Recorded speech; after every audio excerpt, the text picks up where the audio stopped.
will literally save your life. So if you 45 or 455 like me, get your ass checked. This is killing way too many of my constituents, especially black men. And I need you all alive to vote 2024. I'll see you in November. What's up, guys? Boy Benny. Let's say that you are bringing a consumer product to market and you are trying to sell that product. And your pitch is, well, our product sucks and we know that not everyone's going to be excited about it, but we hope you buy it anyway because otherwise you're Hitler. That is effectively the message. I mean, literally the message from Joe Biden's campaign arm, Joe Biden's campaign chairman, on MSNBC recently, saying effectively nobody's excited about Joe Biden, but you better vote for him because otherwise you get Orange Hitler. Watch. What the future of the country and the future of the world is going to be about. So to expect everybody to be happy and excited, I think is just unreasonable. We are in a tough moment, which is why it's really important that Joe Biden remain as president of the United States. This is Joe Biden's campaign chairman. Okay? This is the guy whose sole job in life it is to make the argument for Joe Biden and his presidency. And what you just heard the man say is, you're not going to be happy. You're not going to be excited.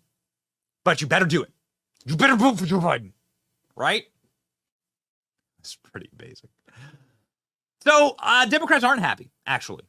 New polling out finds that most Democrats want somebody different to run for president, obviously. Michelle Obama and Kamala Harris, Hillary Clinton, and Gavin Newsom as replacement for Joe Biden if he drops out.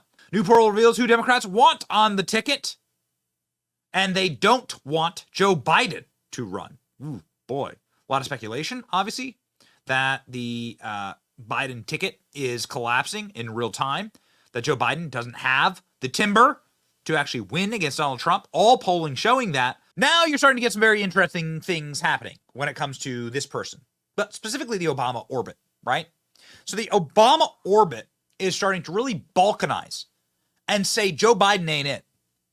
Now, my thoughts on this is that they're effectively throwing Joe Biden overboard. They've already done this before.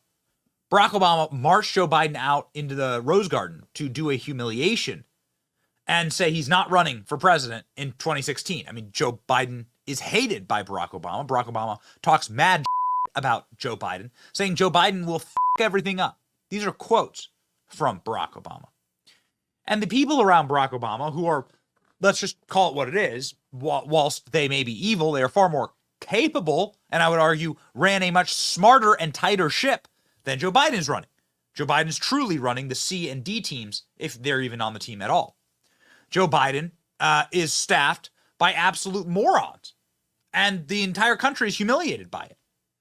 And so now, the guy who's effectively Barack Obama's third term as president, Joe Biden, is being backstabbed by the regime that sort of brought him to the dance, right? So if you make the monster, you're kind of stuck with the monster and you're kind of responsible for the monster. And I think a lot of people have secondhand embarrassment for Joe Biden and maybe even a little bit of remorse. And that's what you are seeing here inside of the Obama wing of the party. I mean, listen, it has been Obama's presidency. Barack Obama has literally filled in for Joe Biden, attending donor meetings when Joe Biden is mentally and physically incapable of doing so. It's pretty incredible. Donald Trump, of course, saying that Biden won't make it to the starting gate. And here we go. He's joined by Van Jones. Donald Trump and Van Jones have the same opinion. So that's newsworthy enough. Van Jones saying recently, and we have quite a few former Obama advisors saying, maybe Joe Biden should just shut up. Maybe Joe Biden should drop out. Or maybe Joe Biden was the wrong choice when we were selecting our candidate. Not the voters, obviously, in 2020. When we were selecting the candidate to try and run against Donald Trump. Van Jones saying, stay in the basement. And I would stay hidden. And I'll tell you why. He doesn't inspire confidence. And he's not a great messenger for himself. Look at some of these headlines. He doesn't inspire confidence, and he's not a great messenger for himself. Look at these headlines. Axelrod, this is the guy who's directly responsible for Barack Obama's administration, David Axelrod, the chief advisor to Barack Obama, both presidential elections, says Biden has a 50-50 shot in 2020. He thinks that he can cheat nature. No, you can't. Senior advisor to President Obama, David Axelrod, has been calling out the president's age as a big problem. Axelrod's latest comment, I think he has a 50-50 shot here, but no better than that, maybe a little worse. He thinks he can cheat nature here, and it's really risky. It's really risky. David Axelrod saying that 2024 poll is very dark news for the Joe Biden campaign, saying effectively this Wall Street Journal poll, finding that Joe Biden is losing to Donald Trump in every single electoral category.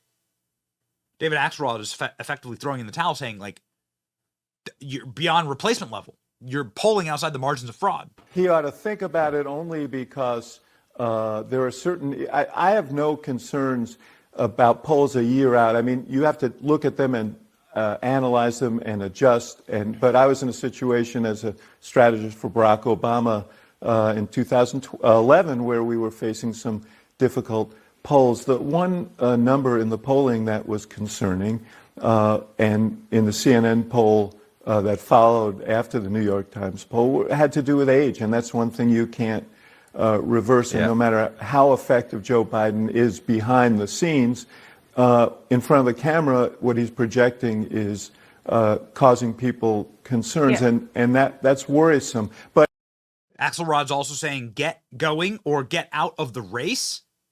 So David Axelrod is calling for Joe Biden effectively to leave the race. Joe Biden called him a prick for saying that. Pretty interesting back and forth here. The president called you a word that, because we are live in London, I am not allowed to say on television, but it starts with a P and ends with K. Your response? well, he wouldn't be the first, I guess, in my many years in politics. Listen, I understand he was irritated because I raised concerns that many, many Democrats had. And again, you know, my feeling is either get out or get going. Yeah. Well, he's not the only one. Many people from the Obama staff and the Obama White House are now openly criticizing Joe Biden, are now like coming out publicly and saying frail and mumbly Biden is a very, very real issue. And it's really going to cause major concern for the American electorate. Every single poll is showing this. These are the Obama bros, podcast bros, who are out here saying nobody is inspired by Joe Biden and we're going to lose. It's like these are not new polls. For the better part of 2 years, the number one concern that people have had about Joe Biden is his age. Those concerns have predated Robert Hur. They have predated anything Trump has said, Republicans have said. It is not just about people who see like out of context clips or that the Republicans put out or crazy TikToks or whatever else. If you watch Joe Biden speak, oftentimes he sounds frail, and he sounds more frail than he used to, even in 2019 and 2020. Now, that may, and I think doesn't, have anything to do with how sharp he is mentally, but the voice sounds frail, and he shuffles more because of the arthritis in his back. So for most people in the country who are just watching him be president, what do they see when they turn on the television? They see him shuffle, and they hear him, and he's swallowing a lot more of his words. Now, obviously, he's had a stutter, but it doesn't sound like the stutter did even in 2020. He's just soft-spoken and quiet.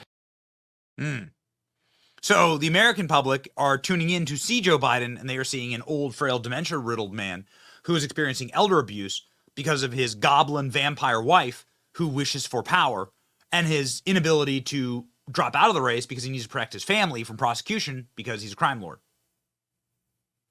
Okay. What do the people closest to Joe Biden have to say? Like Kamala Harris, when asked about Joe Biden's health. Some Democratic donors, and they have told us that should something befall President Biden and he is not able to run, that there would be a free-for-all for who would run as president. Because Joe Biden is very much alive and running for re-election.